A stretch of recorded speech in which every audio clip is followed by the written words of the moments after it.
This video is sponsored by V-Guard. मैं यामिनी जी से भी एक छोटा सा रिमार्क ले लेती हूँ। प्रोफेसर यामिनी, गरीबी घट रही है, बढ़ रही है सरकारी आंकड़ों में, इसके अलहदा आपके आंकड़े क्या कहते हैं और जिम्मेदार कौन है इस गरीबी के लिए, अगर अभी भी 80 करोड़ लोगों को हम राशन देने की स्थिति में है?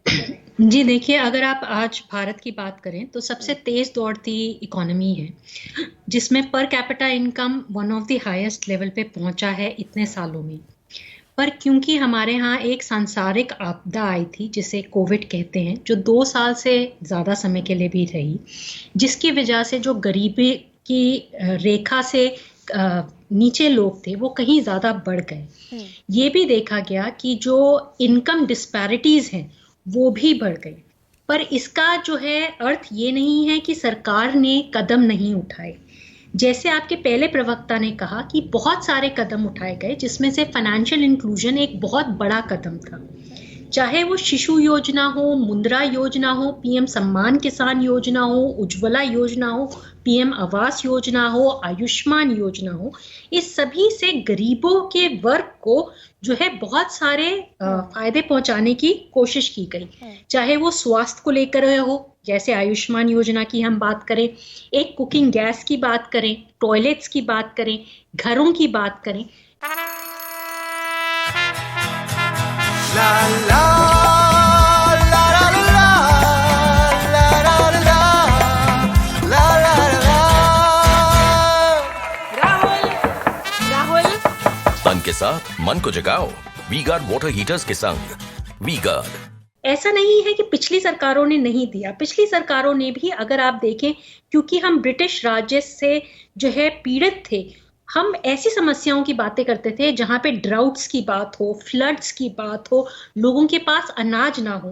ग्रीन रेवोल्यूशन आया, आज हम फूड प्रोडक्शन में हाईएस्ट लेवल पर है। अच्छा, यहाँ पर प्रोफेसर यामिनी, आप कह रहे थे कि उज्ज्वला योजना में जिन जिन महिलाओं को सिलेंडर दिए गए वो 1100 रुपए दाम चला गया, 1103 रुपए, तो अधिकांश महिलाओं ने उसे रिफिल नहीं कराया, जनधन खाते खुल गए।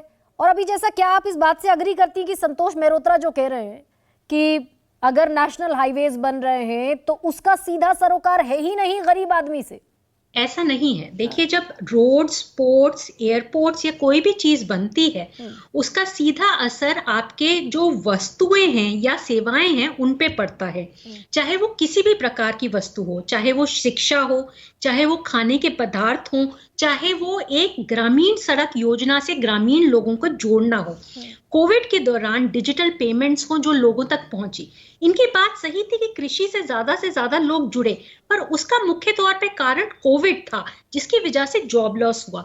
दूसरी एक और चीज जो जरूरी है वो ये देखना है कि जो सबसे यंगस्टर्स लोग हैं वो अभी डेमोग्राफिक डिविडेंड आपको बहुत ज्यादा मिला है, जिसके लिए बहुत सारे प्रयत्न किए गए हैं कि जॉब्स को खोला जाए और एक स्किल डेवलपमेंट की कोशिश की जाए। लेकिन बेरोजगारी दर प्रोफेसर यामिनी, अभी अक्टूबर का है आंकड़ा 10.08, गांव का तो और बुरा हाल है, 10.86 लमसम। जी देखिए, बेरोजगारी को जो है पूरी तरीके से दूर करने के लिए जरूरी है कि लोगों तक माध्यम पहुंचाए जाएं, उद्योगों को और शुरू किया जाए, जिसमें मेक इन इंडिया प्रोग्राम, जिसमें स्किल डेवलपमेंट प्रोग्राम। कोशिश ये भी की गई है कि अंतर्राष्ट्रीय तौर पर लोगों से पैसा लिया जाए और यहाँ पे निवेश किया जाए, जिसका फायदा लोगों तक पहुंचाए, चाहे वो एप्पल की मैन्युफैक्चरिंग हो, चाहे वो किसी और चीज की मैन्युफैक्चरिंग हो। कोशिश ये भी की गई है सरकारों के द्वारा कि जो निजी क्षेत्र है जिसमें एंटरप्रेन्योरशिप है, वो चाहे किशोर, शिशु, मुद्रा योजना के द्वारा लोगों को दी जाए। एक ब्लू ओशन इकोनॉमी की बात की गई है, बड़ी इंपॉर्टेंट बात है। लेकिन ये तो पता ही नहीं है ना प्रोफेसर यामिनी, नीति आयोग ने 6 साल पहले कहा कि पहले तो गरीबी का आंकड़ा स्पष्ट हो, गरीब हैं कितने इस देश में। 70 साल बाद भी हमें पता नहीं कि गरीबों की वास्तविक संख्या कितनी है। और इसके अलावा 2016 में भी एक टास्क फोर्स की रिपोर्ट आई जिसमें नहीं पता चली गरीबी की वास्तविक संख्या कितनी है गरीबों की।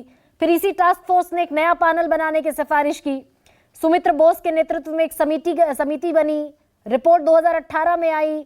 उस रिपोर्ट में भी कहा गया कि सबसे पहले तो पता चले गरीब कितने हैं। This video is sponsored by V-Guard.